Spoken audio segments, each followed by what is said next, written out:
Meet the most beautiful creature of the future, Barbarella. Jane Fonda is Barbarella.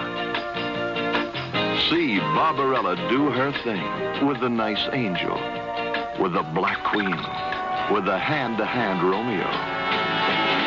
See Barbarella do her thing in the deadly dollhouse, in the palace of pleasure, in the biting birdcage, in the chamber of dreams, and in the wild excessive machine. You find adventure beyond your imagination when you get lost in space with Barbarella. I got him. Barbarella, from Paramount in Technicolor.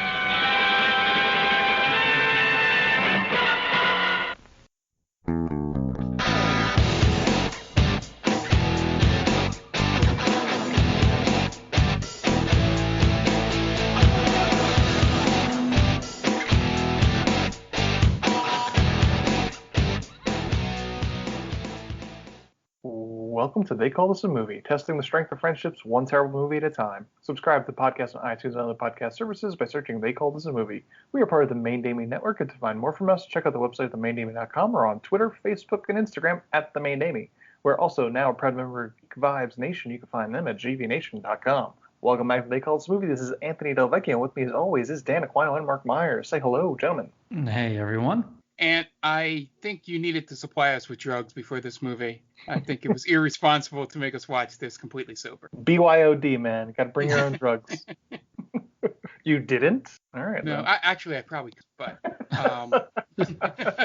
Well, before we get into this psychedelic fever dream that we watched this week, guys, what have you been watching otherwise? I watched the brand new HBO Max release of Mortal Kombat. I helped review it on Geek Vibes Nation last night, and I was happy to hear I wasn't the only one who didn't really enjoy it. I know, Mark, I think you liked it, right? Yeah, it wasn't as bad as I thought it was going to be. The only thing I didn't really love, which is what I think most people didn't love, unless if they eventually do something good with him, was the new guy. Yeah, I was not a fan of him. Yeah, if they somehow turn him into what his lineage is and he becomes that person, I may like the choice better, but what they did in this movie was not great. He was quite boring, and the thing, I don't think this spoils anything. Maybe it does. Maybe, I don't know. It's Mortal Kombat, Dan. Well, it's no longer like... So, Ant, you played Mortal Kombat before. I think we've all played, right? So everyone has like special moves, right? Mm-hmm. So, you know, Sub-Zero with the ice ball, Scorpion with the spear, yada, yada, yada. So it's not just that they have these special moves, it's they have to unlock their arcana. Yeah. And I rolled my eyes so hard when they said arcana. I was like, that's the stupidest thing I've ever heard. Like, why do they need to unlock arcana? Why can't it just be, you know, certain individuals have technology like Sonya Blade and Jax? Or if you wanted to do like your inner chi for Liu Kang and Liu Kung Lao, that makes sense, but it's dumb. I hated it. They also had some very stupid characters in there that Reiko. You don't like Reiko? Reiko. God. Mortal Kombat 4's Reiko? You don't...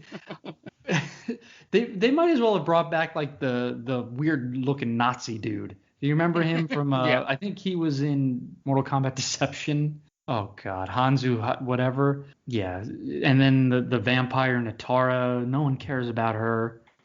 Man, there was just a lot of missed opportunities, but I do have to say one thing, and I don't know if you'll agree with me. I don't. I'm pretty sure you may not, to be honest. Sounds like it's coming from a positive place, so I doubt it. Yeah. I didn't hate Kano. Oh, I loved Kano. Okay. Kano was easily the best you would part. hate all his... No, I think they made him out to be like the like diamond in the rough star of this movie. He was quite funny. The best part is after he gets his arcana, and he just stops and goes, "Is that it?" His tirade is great when he's going in on Liu Kang and Kung Lao. But just the mood change from the moment, and then as soon as it happens, he just stops and big smile. Is that it? I knew I'd get it first. I knew I'd get it. Yeah, I thought he was cool. Like, there was some good fights in it and all that, but Yeah, it's just like the new guy was very boring. His Arcana was, I thought it was probably one of the stupidest things I've ever seen in an action movie. And do you plan on seeing this movie? I'm sure you are. Not anytime soon. All right. Do you care if I tell you what his Arcana is? No, go ahead. So remember in Black Panther when he upgrades his suit and it's like kinetic energy, right? He gets hit and he can like unleash it. So the new guy, he gets a suit of armor pretty much. And whenever he gets hit, it glows. So I was like, oh, well, all right, that's cool. So he can like unleash like a devastating blow. No, it just glows. That's it. It just because he gets his ass kicked so frequently, he needed a set of armor. That was it. Like, yeah, like you're just gonna get torn in half if we don't give you this. So yeah, like he gets in one scene he gets the armor and immediately gets hit in the chest with a car door. And that's it. Like that's the lamest superpower ever. He glows. If there's two things you come to this movie for, come for Kano. Mm-hmm. Kano's real good in every scene he's in. And also Jax's little arms. Oh, his baby arms. His baby arms when he's trying to punch the punching bag. Yeah. The Kano has I a good cried. line there too. They make them in men's sizes. Yeah. Yeah, he's easily the best part. So I watched that, and then I watched a little gem called Down Periscope. I don't know if you guys have heard of it. Oh, I've seen it several times. So full disclosure, I thought it was McHale's Navy. McHale's Navy is the one with Tom Arnold, right? Yes. Down Periscope is the one with Fraser. Kelsey Grammer, yes. Not that makes it any better, right? It's not like, oh, well, you know, I wanted to watch The Hunt for Red October, but I wound up watching Crimson Tide. You know, it's totally different. This is two shitty movies, but I was like, oh, all right, well, Kelsey Grammer's in this. This should be fine. It was not fine. No, doesn't. So I remember liking it when I was a kid, but I also haven't seen it in 25 years. No, I didn't like it very much. There was I'm trying to think of what the guy's name from Something About Mary, the guy who is the serial killer that Ben Stiller picks up. Is it Harlan Williams? Harlan Williams, yeah. I remember he's in it, and a guy that could be Joe Rogan in your memory banks, but isn't Joe Rogan. No Joe Rogan. Patton Oswalt's in it. He has one line. Oh, is he? Yeah, he shows up in it. Rip Torn as well. Yeah. But oh man, this movie is. Lauren Holly, I think, is she like the woman in it? Yes, she's the lieutenant, and they just make sexist jokes against her. It's it wouldn't be allowed in today's age, I would say. I think that movie wouldn't get made regardless because it was pretty terrible. But Down Periscope, I remember Down Periscope. Kelsey Grammer is pretty good. I think it's interesting that Kelsey Grammer could still be pretty good in a movie that's bad, and I think that kind of speaks well to his acting chops. Mm-hmm. Because I enjoyed him in it, but everything else I hated. William H. Macy's in it. Oh man, this is a pretty decent cast. Pretty good. Besides Rob Schneider, Harry Dean Stanton, Bruce Dern. Bruce Dern is in. I forgot about that. Toby Huss, who's already the strongest man in the world. Oh, that's right. He's the electrician. He is very annoying in that movie. His gag is that he holds wires together so that Kelsey Grammer can communicate. Yeah, he gets electrocuted. He's like the communications guy. Yes. But they're all it's like a shitty sub, so they're all like frayed wires, so he has to hold on to them. Yes. And if you like someone making whale noises for a good 2 to 3 minutes, yeah, this is the movie for you, by the way. It's just a solid 3 minutes of Harlan Williams just making whale noises. Oh man, if you don't want to stab 2 pencils into your ears after that, you're a better person than I am. You're stronger willed. Is that all you watched this week? That's all I watched. What about you, Mark? Just Mortal Kombat, essentially. I watched through that. My final thought on it, just one last thing, is I do like some of the small fan service in it. Don't want to spoil it so that some people, can get it, but just some small things that tied into the game did make me laugh going, oh my God, they thought of that? To put it in the movie. But yeah, it's not terrible. It goes by pretty fast because there's not much of a plot to it. And it feels like the longest prequel to a movie ever. Okay. Yeah. Okay. As for me, I didn't really watch anything. We started, for whatever reason, my wife decided, you know what, I want to start a rewatch of The Walking Dead, and then we watched 2 episodes of it, and then we stopped. So that was it, really. So, Ant, you never got to find out that the humans were the real Walking Dead? Yeah. No. Yeah. And I didn't get It's to very watch. deep. Didn't get to watch Shane die. That's when the show goes downhill because Oh. John Bernthal is the best part of that show. I would say after the Governor, I give it up into the Governor, and then after that, it tanks hard. But Yeah. John Bernthal, easily the best villain. Yeah, I watched it through 5 seasons, I guess. It feels like it's so much longer ago, but I think maybe 4. It was whenever they had that Beth double episode where she like goes off on her own. She winds up with My Cousin Skeeter or whatever.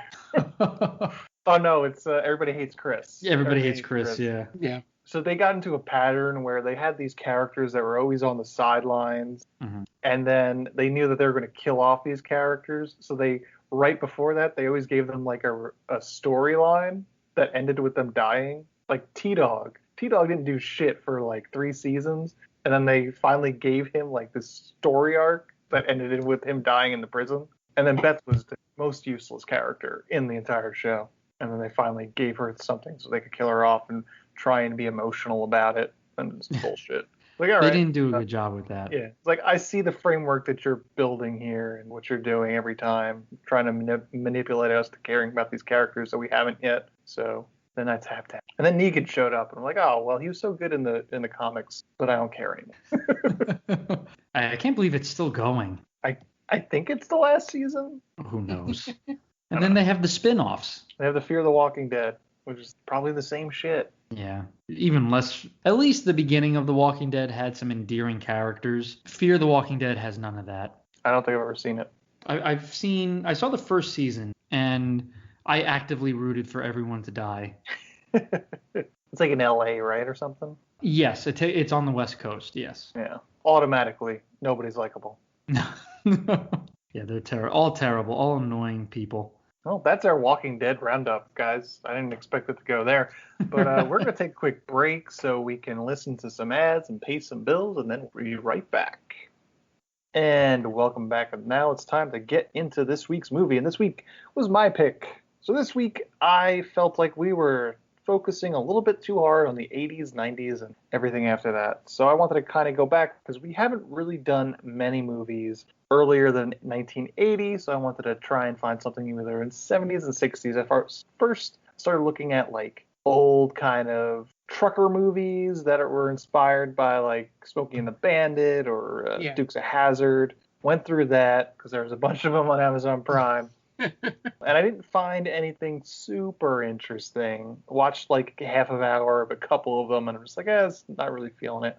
And then eventually I stumbled upon, on Amazon Prime, Barbarella, the cult classic. I've never seen it before, but I've heard excellent things. Not really excellent things. I just heard that it's a cult classic. So I wanted to watch it, and we watched it. And that was this week's pick. So where are you guys coming from with Barbarella?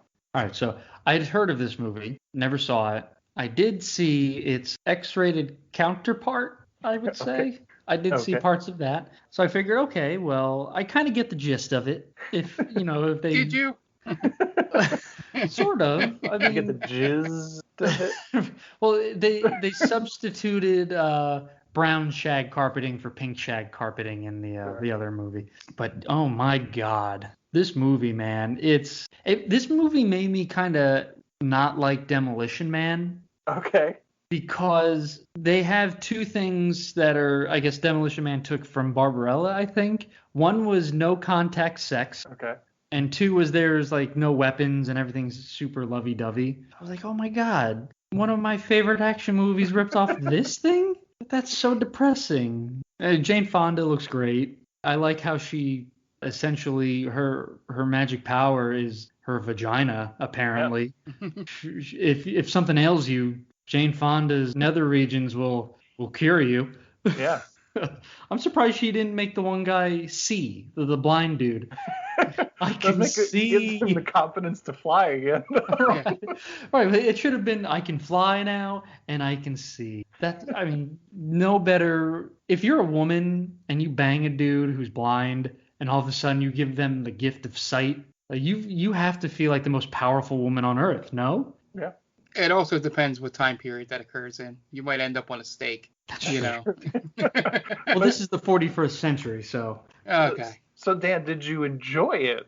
Ah, did I enjoy this movie? Aspects of it, absolutely. As a movie overall, no. What about you, Mark? So the only thing I knew about this movie going in is a little bit of useless bar trivia that the name of the band Duran Duran comes from this movie. So that was all I knew going in at all. You know, I had put those two connections together just for useless knowledge. Immediately, just about every time during this movie that I said, no, they're not going to do that, they ended up doing it. Like the opening scene, I was like, oh, they're not really going to show any of Jane Fonda's breast. No, like the credits are going to cover it up, or, you know, she's going to position well. And nope, it's just, I was like, yeah, well, it's 1968, so I guess they were just starting to experiment with this stuff. So that happens, and then the moment when I texted you, Ant, and asked exactly how high I needed to be to watch this movie was when all of a sudden a blind angel shows up out of nowhere. And I'm just like, I don't, this is okay. I didn't really get what was going on for the most part at all. And it was kind of obvious who Duran Duran was going to be in the movie, because unless if there was a late character reveal, they had met no one else in the movie. Sure. So, yeah, it was either going to be the Great Tyrant was just Duran Duran over some, you know, space sex change operation or something, or it was her advice. You know, like, it was like one or the other was going to happen. All the wordplay and stuff was kind of fun at times. I would just love to be the guy in the ice forest just kept on going, I don't understand that. I don't get that. Oh, God. Is that the hairy dude? The guy That is my favorite moment in the movie, is when he takes the fur off and then he's just as hairy underneath. I yelled, oh my God. Favorite moment in the movie. It's impossibly hairy.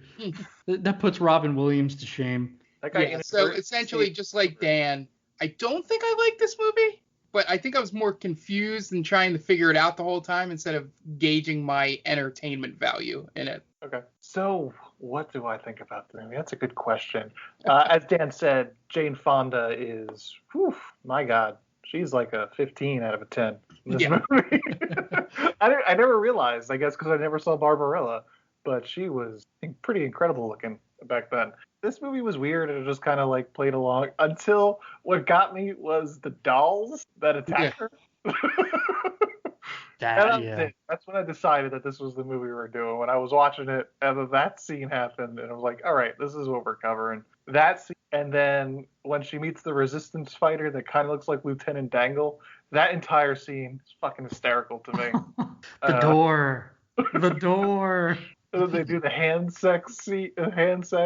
Oh.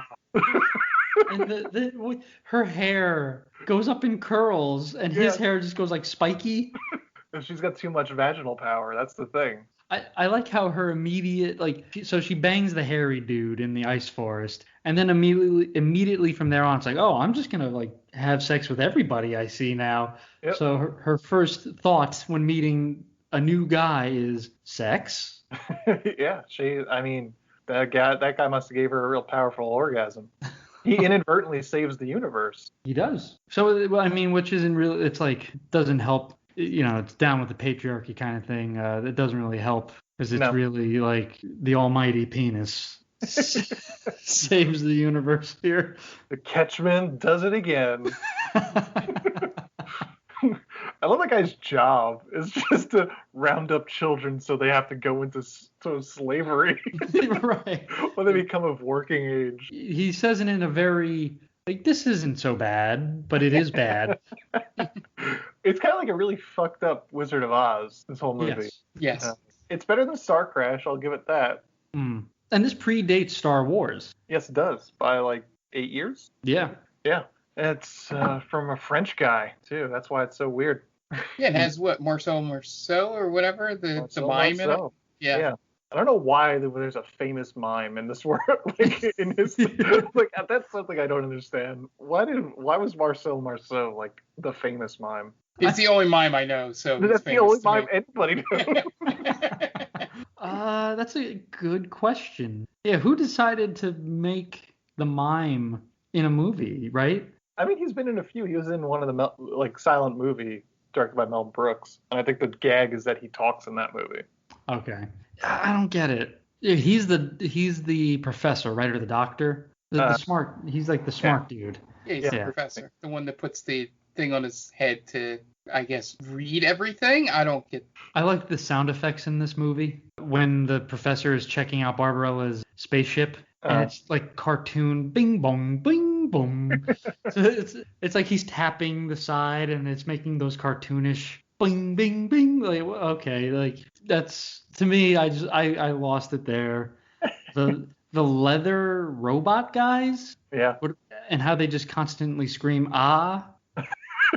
That didn't get annoying any like super quickly. There were some really interesting ideas in this movie, but the budget didn't allow them to really flesh it out. No. Right, because they had the whole, like, they had a maze, and they had the dictator, and they had these flying saucers and everything, and it's just they just didn't have the money to really make it like a Star Wars. Mm. But holy shit, man, there's some interesting people in this movie. Real quick, my favorite part of the movie is the very beginning. Jane Fonda is naked, and that's not my favorite. Why it's my favorite part, but she gets a communication from the president. Yeah. And the president is just staring at her boobs. It's so clear that the president is staring directly at her boob. And he tells her, don't bother getting dressed. This is a state matter, which I don't know what that means. Can you imagine doing that now to a woman? Like, oh, don't bother getting dressed. It's super important. Yeah, that's it. That's the ticket. So, Barbarella from 1968, based on the French comic strip of the same name, was directed by Roger Vadim, French director. One of his most famous is And God Created Woman. But most importantly, he fucked everyone. So he basically married or impregnated all the gorgeous blondes of the 1960s. He quote-unquote discovered Brigitte Bardot when she was 15, married her shortly after her 18th birthday. Then he married Jane Fonda. They were married during the filming of this. In total, he married 5 times total in his life. Had 4 kids with 4 different women, one of which was Catherine Deneuve, another gorgeous French blonde, whom he never married. And he also claims he coined the term discotheque. He made outrageous claims like making up the question mark. Stars Jane Fonda, John Philip Law, Anita Pallenberg, Milo O'Shea, Marcel Marceau, Claude Dauphine, Veronique Vendel, David Hemmings. David Hemmings is a repeater, and I am forgetting what he was in besides this, but I will remember it afterwards. IMDb score of 5.9 and Rotten Tomato score of 74%.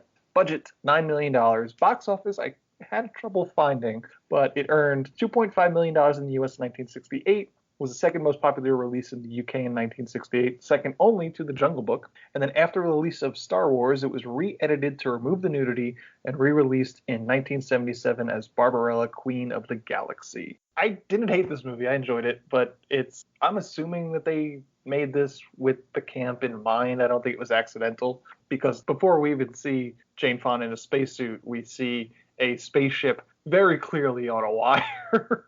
So I'm assuming that his intentions was to make a campy space sci-fi movie. Yeah, it's weird. I mean, it fulfills the promise of nudity immediately, and then it moves away from it, though. Yeah, that was kind of surprising because, she's getting with every guy that she runs across. But you only see, you see nudity in the very beginning. The chest pieces that she wears are kind of see-through. Mm-hmm. So I guess you can kind of say that. Yeah. But I'm not saying that I needed to see it constantly. But it was just like, that's very strange. You show it once and then never again throughout the entire runtime of this movie. Right. I was almost certain that when they panned up for the angel, that he was just going to be naked. Maybe if it was a completely French production, it would have. Yeah. Yeah, as they're panning up, I'm like, yeah, here comes some dick. That's exactly what this movie is going to have in it. Some angel dick. I thought this was in the 70s. Like, this definitely has like a 70s vibe, but it's 68. Yeah. They didn't care, man. It was free love and do whatever you want. Like, I wonder what the equivalent would be now of Jane Fonda is, at that point she's Hollywood royalty. Her dad is Henry Fonda, all people. So it's like, What's the equivalent of just someone dropping her drawers for a weird movie like this? Someone like, so royalty wise? It's not every day where, someone that's pretty prominent. By this point, she's already starred alongside Robert Redford in Barefoot in the Park, which was a pretty big movie. She was in Cat Ballou, which Lee Marvin won an Oscar for. So she's not like an up and coming actress, like let's say a Margot Robbie in Wolf of Wall Street. Like that's their first big break. She's got to take her clothes off in Martin Scorsese movie. This is a person that doesn't need the job, Maybe like a Charlize Theron, maybe. Or like when Halle Berry showed her tits in Swordfish. Yeah. Maybe. Yeah, that's true. Was she coming off the Oscar win there? It was before the Oscar. So she got naked for Monsters Ball, but the first time she got naked was in Swordfish, which is also like a shitty movie. So it's like some like Monsters Ball, I'm gonna get nude and then I'm gonna get an Oscar. It's like I'm in this shitty movie that no one's really gonna like in 10 years. Maybe Jennifer Lawrence. I don't know. Yeah, I'm trying. Does it have to be a blonde? Red Sparrow wasn't, on the level of this or even Swordfish. Yeah. Tell us about the porn counterpart, Dan. Well, not that I know these people, wink, but I believe Barbarella is. I believe, like I don't know. I'm trying to save face here without, diving right into it. So Barbarella is played by Riley Steele, and the only other actress that I know is in it is Asa Akira. So those are the two big names. Gotcha. And I think Asa Akira is the dictator. The Great Tyrant? The Great Tyrant, yes, thank you. She's the Great Tyrant, and, they do their thing. And Barbarella is Riley Steele. So is it Barbarella or Boobarella? It's not Boobarella. It's I think it's just Barbarella, XXX parody. Interesting.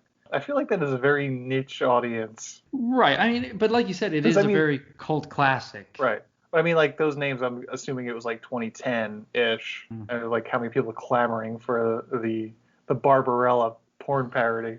But now here's the thing. People don't clamor for the name. They clamor for the sex. Sure. So you could name it whatever you want. They made a Teenage Mutant Ninja Turtles XXX parody. Well, but there's nostalgia to that. So sure. Like if someone was like, oh man, they made a Lord of the Rings parody. For me, that doesn't really mean much to me because I'm not a huge Lord of the Rings fan. Sure. For someone like you is like, yeah, I want to see Gandalf giving it to Arwen. I don't know, Aragorn. Well, I could only think of the men's names, so I don't know if you'd want to see that. But a female Aragorn, right? Arwen. Okay, there we go. Arwen. Yeah. So now, to be fair, that's probably one of the only parodies I've never seen, and I love Lord of the Rings. You don't want it ruined. Is the cast list not up to par? The integrity of the book, it's not what Tolkien would have wanted, really, I think. Dan, would I be wrong if I took a guess at who stars in the Teenage Mutant Ninja Turtles porn parody? Or is it too on the nose? I would give you 3 guesses, but you'd only need 1. Okay. Just wanted to make sure if they went 2 on the nose for that one. They definitely did. What's that? Evan Stone? No, April O'Neil. I know. Oh, okay. I killed the bit, Dan. I honestly thought Anthony didn't know, but Evan Stone, that's a blast from the past. I just threw 2 names together. Yeah. I feel like the comedian Dave Attell? Yeah. And he had that show, Dave's Old Porn. Yeah. I could be the spiritual successor of that show. I could carry Dave's torch. Let's start a Patreon. Everyone's Patreon episodes. We have this exact show, but instead of watching shitty movies, we're watching shitty porn movies. Shitty porn parodies. God. There's so many amalgamations. It makes me go insane. It's like Superman wouldn't be doing that to Spider-Woman. That's ridiculous. They don't know each other. I'm joking, by the way. I've never seen that. But so that, I mean, again, I don't know if people really cared about Barbarella. I was like, all right, well, I like this actress, so I'll just watch that, All right. Everyone watches for the storyline anyway. We all know that. They should bring back more storylines of porn other than, getting trapped in a washing machine. Washing machine? Yeah, that's really the hype now. I don't get it. Like, bring back the pizza guy. The plumber. Yeah. Yeah, the old standby. Cheerleaders that don't, forgot they don't have pockets. They need to pay for this pizza somehow. The Like, classic. "Oh, my friends and I are having the slumber party, but we don't have any money." Bring back Like, the oh. production value. Well, the production value is kind of there, I'll say. But yeah, what's the best line? Like, oh, I hope there's extra meat in that pizza, and then the swanky music kicks in. Yeah, that's what we need. That's what's going to heal America. Is the Yes. higher quality plot lines of pornography. Bring back lemon stealing whores. Jesus. Yeah. So are you saying the quality of writing just isn't there anymore? Yeah. Yeah. It's too on the nose, right? It's just too like, hey, we're home alone now. Mom or my dad is gone. Stepmom, it's just us. What are we gonna do? That's It's like, bullshit. yeah. And then like when people are trying to sneak having sex and it's obvious that anybody could see them if they just have two yeah. eyes. That's bullshit, man. Right, like under the counter. Yeah. Or the worst is when they're in the bed together. Yeah. Like the husband's right there. Like, Come on, oh, it takes me right out of it. Like the plot hole is huge. huge plot hole. Yeah. Like, listen, they're heavy sleepers, and then there's this guy Yeah. who's Like, did they sleeping fucking through the drug him? Armageddon. That would make more sense to the story, right? The wife kind of slips him a Mickey and just Yeah. boom, knocked him out. Do you guys want to get into this plot? Let's do I it. want to keep talking about this. All right, we got to save it for the Patreon. That's true. So if you are listening and you want to hear us talk about shitty porn parodies, let us know, and then we'll create a Patreon and do just that. But Dan, what do you got for us?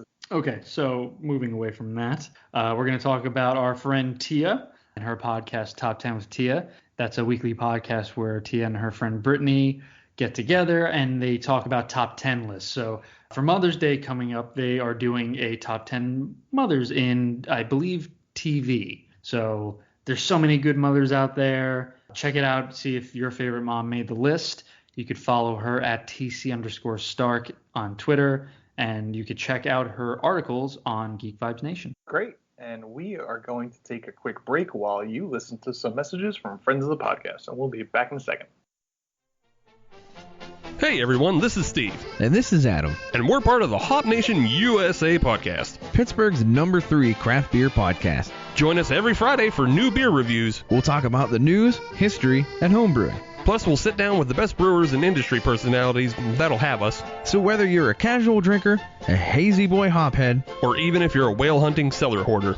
just search Hop Nation USA on Apple, Spotify, or your favorite podcatcher and join the nation.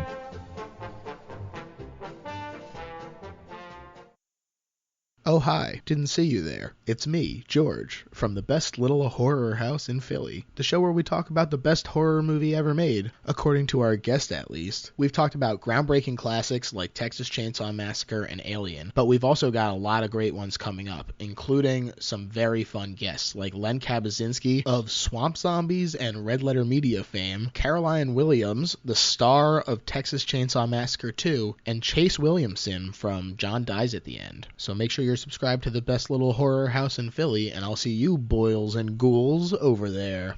And welcome back. So now it's time to get into the plot for Barbarella. We open with an obvious spaceship on a string, then immediately zoom into the spaceship window and see a person in a spacesuit among classic art and brown shag carpeting. As the gloves come off, we realize it is a female astronaut, and a funky theme song starts as our unseen astronaut does a striptease. As the visor takes a full 38 seconds to come down from her space helmet, revealing Jane Fonda as the titular Barbarella. Eventually, she finishes taking off her spacesuit, winding up completely nude in zero gravity, along with particularly frustratingly placed credits. And the song was just incomprehensible to follow, even with captions. The only part I got was Barbarella psychedelic. Yeah. Oh, the cockle shell. I rewound that part. I was like, wait, did he say cockle shell? It does. It's like the second line in the song. What does it mean? I don't know. There's something about Mysterious. cockle shell about your name or something like that. Yeah, it doesn't rhyme with anything. No. It doesn't. I don't think cockle shells are brought up in the movie ever again. Mm-hmm. That was a choice. It's always refreshing though that you get the nudity right out and done with, right? Yeah. You start off like just. That's what reels them in. Yeah. So Barbarella, while still nude, gets a video call from the president of Earth, whom tells her not to bother with putting her clothes on. It's a matter of state. He then tells her that a young Earth scientist named Durand has developed a positronic ray that could mean war in the galaxy. So we find out it's been a time of peace for quite some time. Earth has no armies or police forces, and they basically have not had to deal with war for quite some time. So the president wants Barbarella to find Durand and to stop him. Because she's the most experienced space navigator for Earth. And he gives her a communicator with a built-in tongue box and then an arms full of weapons and sends her on her way. I do love the part when she has all the arms in her hands. She's just got like so many guns. The word tongue box, it gets me every time. And she says it quite a few times. Let me adjust my tongue box. They knew what they were doing when they named that. Yeah. Oh man, so dirty. And not that, we should rip apart the plot too much in this, but I thought that the president said, and you confirmed it with me, that they want to stop Durand, but then at some point she said she was there to rescue him. Yeah, I don't know when that changed. I think it's an Apocalypse Now thing. Like, that whole plot is you have to find this guy that's gone AWOL. It's more of the same thing, and either stop him, I guess, bring him back. Okay, so you're saying Apocalypse Now ripped off Barbarella? Yeah, I mean, Heart of Darkness precedes this, but yes, essentially. I think everything ripped off Barbarella. Yeah. Seeing Pilar or whatever his name is on the crucifix just gave me visions of Losing My Religion music video. I don't know why. So after she gets her weapons and her tongue box, we have a wardrobe change as Barbarella sets course for Tau Ceti and goes into hibernation for the 154-hour trip in a transparent bed pod that kind of looks like when a cat sits on a glass coffee table. Yeah. She wakes up, and as the trip ends, and she has to roll around the shag-carpeted set as there are quote-unquote magnetic disturbances as they approach Tau Ceti. And it's basically just Jane Fonda throwing herself around the set. Yeah, going back to that thing she hibernates on, how many times do you think the director tried to ask her to go, no, you have to be nude for this. This requires you to be nude.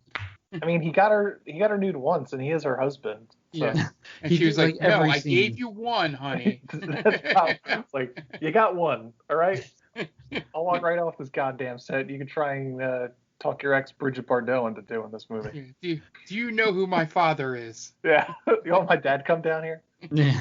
Get on a plane, come to France, and we'll see what's up. I feel like Henry Fonda will probably beat the shit out of him.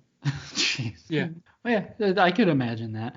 Now, so we had kind of gone over how Jane Fonda was pretty much like royalty at this point. Like, why would you do this type of movie? Right? Like this. I guess, yeah. Because they told her no. Henry Fonda told her that you shouldn't do this because she was about to go to Vietnam and really piss off a lot of people. So she's like, why not? Wait, she was gonna go to Vietnam? Oh, so Jane Fonda is like the right wing hate Jane Fonda because she was very vocal about being anti-Vietnam War. Oh, they called her Hanoi Jane. And she has come out and she has apologized for certain things she's done, specifically certain pictures that were taken of like her sitting with like Viet Cong. But yeah, she was super anti-Vietnam War. Oh, very vocal about it. I think by 1970, so like a couple of years after this, is when she really got vocal about it. Okay. Wow. I think she was on Nixon's list, creep list. The hit list? Yeah. That's interesting. It's funny because for some reason I thought Jane Fonda was like dead because you picked this movie and then at work I had to watch a bunch of Jane Fonda like workout videos. I was like, did Jane Fonda die? And I did have to. I had to. It was because I know she was famous for her workout videos, but like not just that obviously, but that was big. Like, did she die and I just didn't know about it? I'm like looking through Twitter, like, no, Jane Fonda's still alive. Well, now she will be with this movie, with this podcast. She's still active. Grace and Frankie, I think, is still a thing. Okay, yeah, I remember you saying that. Yes.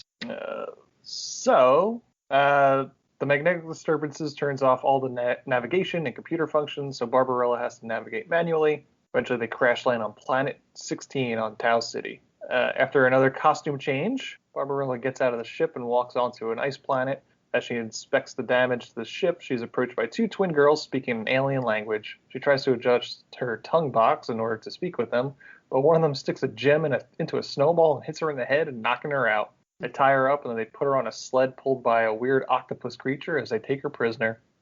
What's wrong, Dan? That octopus creature and the music playing in the background, that was so freaky. The music's great in this movie. Oh, Yeah. yeah. What? Great? Yeah, I mean, for the type of movie this is, it kind of resets the mood, the tongue-in-cheek mood. I think it's nightmare fuel.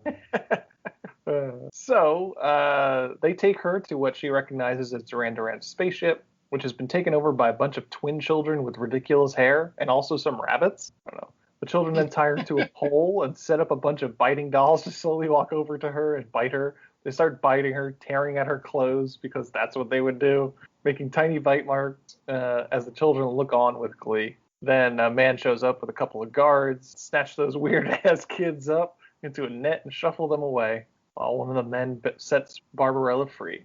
After she adjusts her tongue box, he introduces himself as Mark Hand, the catch. His job is to catch feral children as they reach working age and they are turned into the authorities for slave work, I suppose. So Barbarella asks him if he's ever heard of Duran Duran, and he says no and tells her he can take her to her ship with his ice craft and then see what the problem is with her ship. And then she gets into his ship and he gets a good look at her ass and what could only be described as futuristic yoga pants.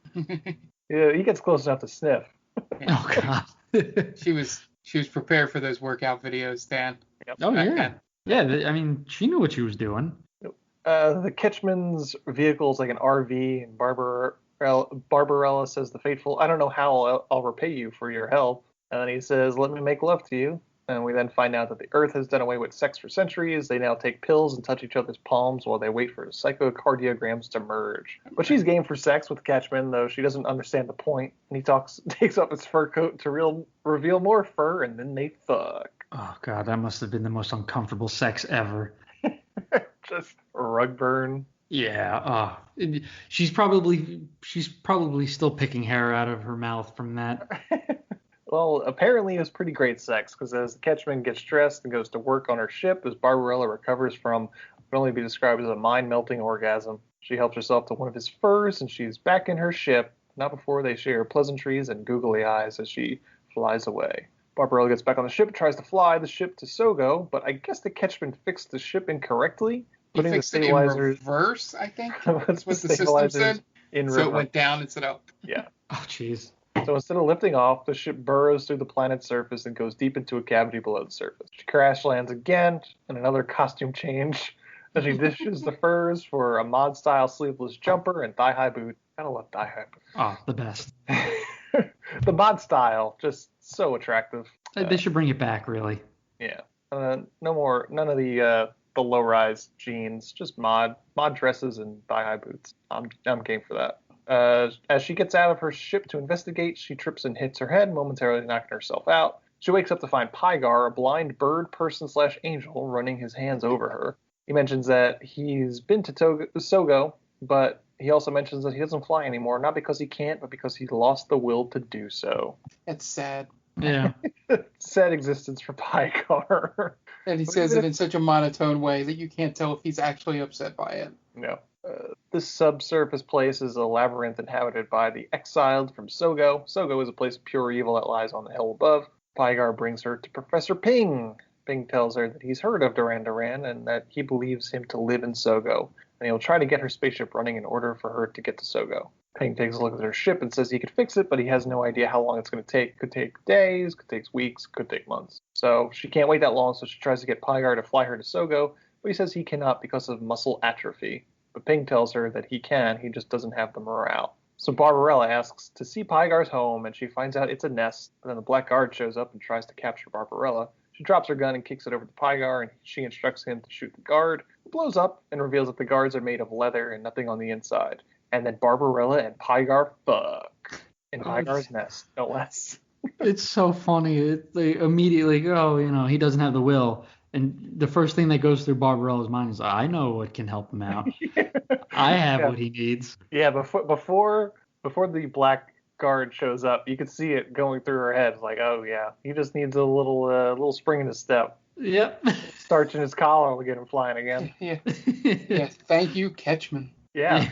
Yeah, you're right. Like as you guys were saying, like he essentially helped save the universe. Yeah. By showing her that she should fuck instead of hold hands. Oh, it's hilarious, but also like, can you imagine that being made nowadays? Right? Yeah. Like the power's in your vagina. Like, well, yeah, but it's to help men find their powers essentially. And it's like, yeah, it's not a great look. Like, I'm sorry, Dad. Good. They're arcanas. Right. That'd be hilarious. I can't achieve my arcana. I'll help you get your arcana. There you go. And when they finish, they shoot a laser beam out of their eyes. That is 100% how Johnny Cage is getting his arcana. Right. Just lights up green. And this gives him the confidence to fly again. And then we get another wardrobe change. So Pygar takes Barbarella and fly towards Sogo, and the Black Guard chases them in the film's version of TIE Fighters, which this predates Star Wars, as we mentioned, which Barbarella manages to shoot down as Pygar flies them to Sogo. Pygar gets shot down and momentarily knocked out, and they fall, but he regains consciousness right before they hit the ground, and then she shoots the last couple with her laser, but just in time as her laser has run out of power. They land in the back streets of Sogo, and they create more attention than they expect, with the dregs of Sogo staring at them. And then Barbarella is immediately kidnapped by a couple of sleaze bags who take her into an alley full of bubble wrap and with intent to rape her. She's saved by a switchblade-wielding woman with a crotch window in her outfit, who is intent on calling her pretty, and she also wants to fuck Barbarella.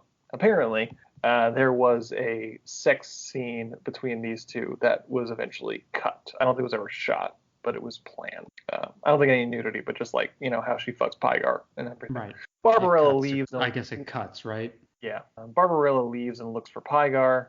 She follows a trail of feathers and finds him being attacked by the street trash of Sogo. She pulls him into a room which he identifies as the Chamber of Ultimate Solution, which basically means it's a suicide chamber and they have to choose between 3 possible deaths. They watch as an unnamed woman picks a death behind a door and she screams as she goes out of sight. There's no way out, so Barbarella decides they need to choose a door and try to stave off death. But as they're about to go through one of the doors, they're stopped by the Grand Tyrant's concierge at the behest of the tyrant itself. So Pygar is taken away by the Black Guards in a net. Just pulls them up. What's the line she has? She's looking for Pygar and she hears screaming, like, oh, nothing good comes from screaming. Like, oh, do you think? No, it's something. It's almost the exact opposite. A lot of dramatic things come from start with a scream or something like that. What a weird line. It's such an out of character, like breaking the fourth wall kind of moment. It's like, what an odd thing to say. Yeah, I don't remember exactly, but it is to that point. So Pygar is taken away by the Black Guard, and Barbarella is sent down a slide further into the planet to some sort of underground sex club, and is brought before the Great Tyrant, who was the woman that kept calling her pretty, who has had her own wardrobe change as well. The Tyrant reveals that she has captured Pygar as he has committed a number of crimes, escaping the labyrinth, killing Black Guards, and depriving the Tyrant of the pleasure of an Earthling. I just want a villain or antagonist or anything from here on out, every time someone's done something wrong, to just say what they did and then just say crime after each thing. Or what was like leaving the maze, crime. Being an angel, crime. Yeah, that'd be hilarious. Paddling the school canoe. That's a paddling. Can you imagine getting pulled over, like taillight out, crime. Driving with an expired license, crime. Like, holy shit, man, this is serious. So Barbarella then grabs the Tyrant at laser gun point and threatens her face unless she releases Pygar, which that is all the Tyrant cares about, is that the possible threat to her face.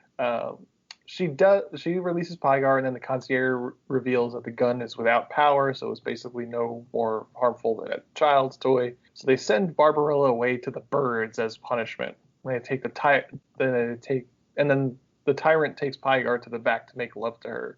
And he says he doesn't know what that means and that an angel is love. He doesn't make love. So she says she's going to send him to the Mathmos, I think that's the name of the thing. Magnetic energy of pure evil. Meanwhile, Barbarella gets put in some sort of see-through pod and then gets attacked by parakeets. But what if she tear off her clothes? Do they usually attack people? I don't know. They all look very adorable, though. Right. Yeah, they're so sweet looking, and I can't remember the last time I've ever seen the headline "Woman killed by parakeets." Yeah, it's like at least the birds had some crows in there and some pigeons. Right. These Things are- that had beaks that Yeah. could really. You could probably catch a parakeet with your bare hand and like toss it against the wall. Right. You could kill it. Yeah, just like step on it or slap it. They're not very threatening, is what we're saying. Right. They could kill you with cuteness. That's about it. Yeah. Eventually, she falls down a chute where she meets Dildano, some sort of resistance fighter that looks like Lieutenant Dangle from Reno 911. The chute she fell down is one of the chutes the resistance has set up across the city, and she offers him money for her government as payment for her safety, but he says he wants something else. She thinks he means the sex the old-fashioned way, but he means the new way on Earth involving pills and touching palms. So then they fuck in a way. It's ridiculous. It's so ridiculous that the first thing he mentions is sex. Right? Because we're like, oh, like I saved your life, but now you have to let me bang you? Like that's not how this works. You know, like you're not supposed to save someone in hopes that they'll fuck you. You save them because you want, you care about their life. Dildano is just standard nice guy, right? No, he's not. Nice guy No, TM. quote unquote nice guy. Oh, yes, yeah, okay. I did something nice for you. Now you should reward me with sex. Yeah, that's so ridiculous. And then she offers him sex, but not that sex. Right. Like, wait a minute, buddy. Like, beggars can't be choosers, you know what I'm saying? Yeah. I mean, the idea of sex has also been taking out of any concepts that we have in terms of love and making love, right? So she sees it as, oh, it's a thing that I get pleasure out of. Mm-hmm. She doesn't think of it as something that is connected to love. Now, do you think they use protection in this? Oh no, I think right? the Ketchman got her super pregnant. Yeah, That's yeah, the he's sequel. incredibly virile. Yeah, she's dicked down after that scene. But she's singing after that. Yeah, Like- she sings too after Pygar as well. I mean, he's an angel. He's got to be able to fuck, right? Now I gotta ask Jen, like, how come you don't sing after we do it? Like, is it me? Answer that question. Right, because then she'd be like, well, do better. I'm gonna talk to her about it. So I want to, like, what would it take to make you sing afterwards? Like, probably for you to be someone completely different. That's what it would take. Joe Manganiello. Right. If you're not Michael B. Jordan or Joe Manganiello, I won't be singing after we do the deed. So they fuck in the new Earthway, which is touching palms, and then slight jolts happen between their bodies until their hair starts blowing in a non-existent breeze. It eventually gives Barbarella a perm, and it nearly kills Dildano. Meanwhile, while this is going on, and Dildano almost has a stroke because of it, I think her sex powers is just too much. Yeah. Oh, yeah. She's off the charts. Yeah. One of Dildano's men comes in asking for more weapons before the next attack and then leaves. I love the fact that Dildano's hair is just fucked up for the rest of the scene. Yeah. Oh, and the fellow resistance fighter watches them do this. It just like stares awkwardly at them. He's like, oh, should I not be here right now? Or, oh, what do I do? This is super awkward. Yeah. Do you think he actually knows about that kind of sex, or was he just confused at what they were doing? To me, it looked like he knew they were quote unquote doing it. Right. He seems super eager because he wants to do two hands at first, and then she puts one hand down, and then only maybe one hand. Yeah, we were talking about the guy that walked in. Oh. Like, does he know? I don't know. He might not. Oh, This is no. the Earth thing, right? Yeah, and think Barbarella even says, like, where did you get that pill? Only people on Earth have it. Right. Because he says that he got it from Duran Duran. Right. So yeah, maybe the other guy is like, what the fuck is going on here? I did like the moment with Jane Fonda when she straightens her hair out and that guy's staring. He just looks over, she looks over and goes, hi. And then looks back and sees he's still just hand in the air, gyrating. And she's like, Yeah. oh, wait, one second. Okay. Well, she's There you go. nice. She finishes him off. Yeah, there you go. A true lady. Then afterwards, Dildano reveals that he got the Earth sex pill from Duran Duran. And the wardrobe change for Barbarella, she changes into a Revolution uniform. Dildano tries to strike a bargain with Barbarella. She wants to find Duran Duran, and he wants to capture the Queen. So she helps him by allowing him to use her equipment and ship. He'll help her. He mentions that that the Queen has a dream chamber that he owns a secret key to, and that will help capture her. They use a radio to call Ping to check in on the ship. And he says that he fixed it, but the Blackguard has been patrolling the labyrinth. And then Dildano shows Barbarella the key, which is another ridiculous moment in this movie, because the key is invisible. The only way to open an invisible door is with an invisible key. Exactly. I mean, it makes sense, Ant. Yeah.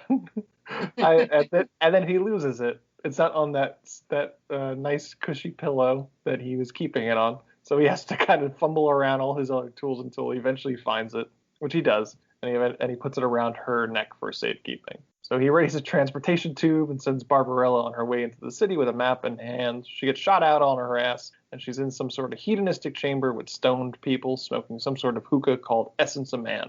Basically, there's a man swimming in the water part of this hookah, so it must taste wonderful. Oh, God.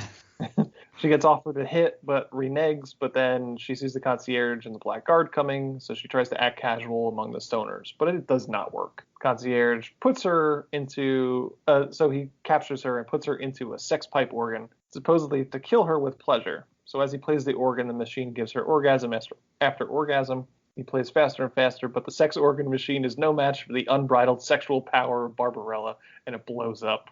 I just love how he was getting more and more into it. Yeah. You know, as it was going along, like when they did the zoom out of him fake playing whatever organ it was. Mm-hmm. Yeah, he's getting really pissed off about it. Yeah. She's just taking all the orgasm. So the concierge gets pissed and storms off, shouting how she'd wish he had killed her from the pleasure, and he's going to go get his devices. He comes back and she realizes that he is Duran Duran. He's aged 25 years than he should have.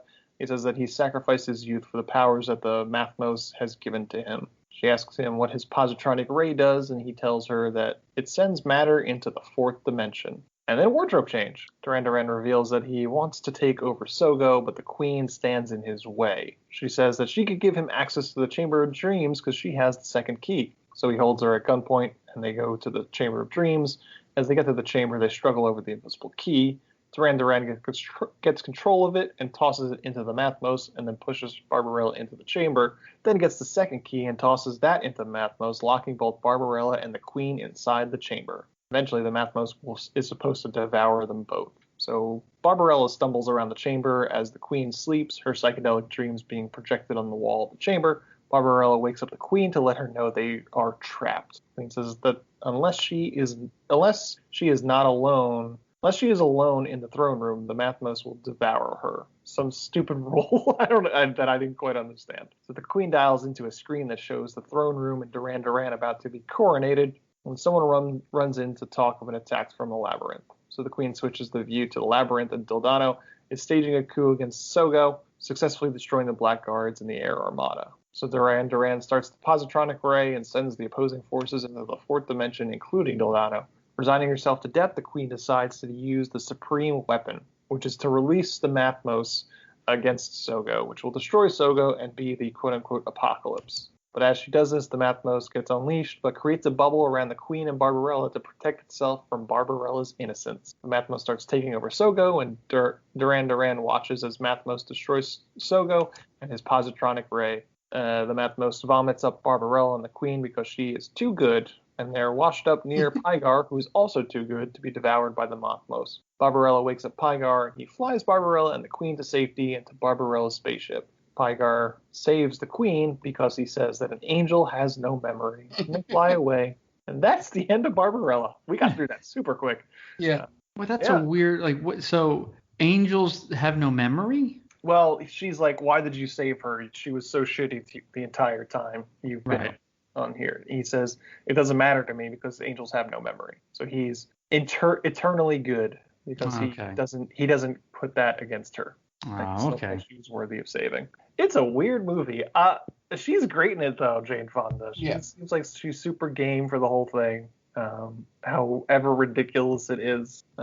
We mentioned that she's ridiculous looking. Yeah. But yeah, I enjoyed it for what it is. Like I said, it's better than Star Crash. It's a silly movie. That's exactly what I was expecting. So I kind of, had that idea going in. Mm-hmm. Yeah, I agree. I liked more the sum of its parts kind of way. Like there are certain aspects that I liked, but the overall product, it's just it's too campy even for me. Sure. And I like camp, but man, like sometimes it gets a little too much. It's overpowering campiness, Okay. There's a lot of annoying parts in this movie. Like I said, the leather dark men Mm-hmm. with every 5 seconds they whip and I just felt like my ears were bleeding. Like the music is like so psychedelic, and I never got into that type of music. Mm-hmm. Like I'm trying to think of a band that was like psychedelic, like Gold Earring. Mm-hmm. I hated them. Like my parents liked Gold Earring, but I was like every time they came on the radio, I was like, God, not this.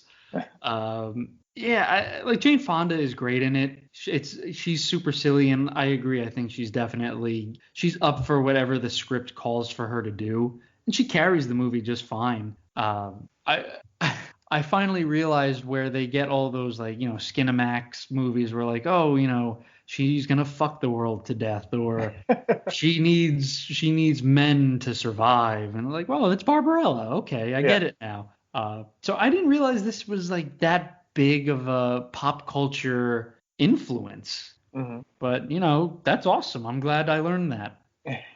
What you, Mark? Yeah, so essentially, what I was thinking was, I wonder how many times Jane Fonda walked onto set and just went, wait, what are we doing? Like, Sure. Like, I don't remember this being in the script. Like, what if a lot of drugs were used?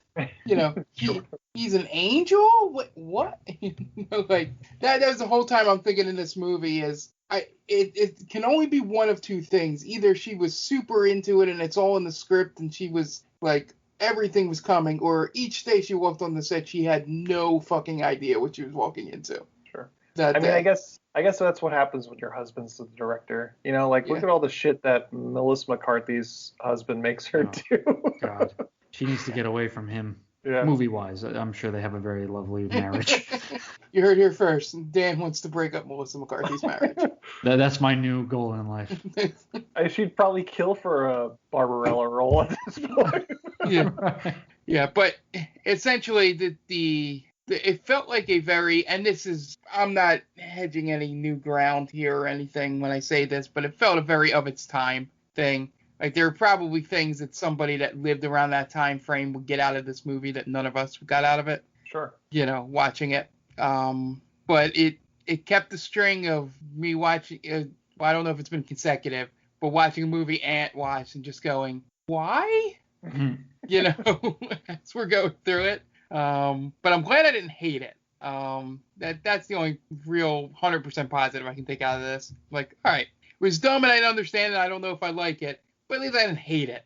I don't feel like I wasted my time. And Jane Fonda's about 90% of that reason. Yeah, she makes it easily. Yeah. If it's somebody else that's not 100% into it, like she is in this movie, then it wouldn't become the cult classic that it is. I think fashion-wise, it probably has had a huge influence in the time. I know I was reading that the costume designer for Fifth Element took a lot of inspiration from this movie. So there's definitely that aspect to this movie. Yeah, it's a good time. It's weird. I think there is something to what you're saying, Dan, about like basically this being sort of the first, not the first, but like the kind of a very iconic, essentially softcore porn Skinamax flick before Skinamax was a thing, with the guy that directed Invisible Dad that we've covered on this show.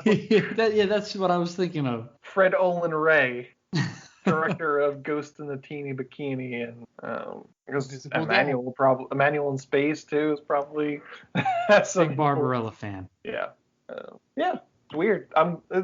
Check this one off the list. Don't have to watch Barbarella again, but maybe I will. I don't know. I'm done. You guys want to plug your shit? Yeah. My personal Twitter account is at daquino122. I also run the Stranger Damies Real Play D&D Twitter, so come chat with me there. That's at Stranger Damies.